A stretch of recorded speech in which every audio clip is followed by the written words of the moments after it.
فدعا ربه أني مغلوب فانتصر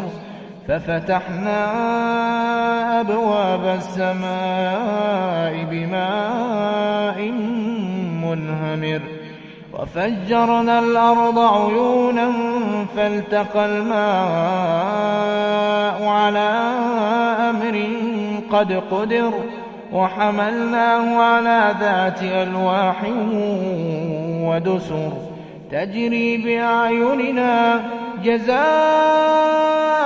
لمن كان كفر ولقد تركناها آية فهل من مدكر فكيف كان عذابي ونذر ولقد يسرنا القرآن للذكر فهل من مدكر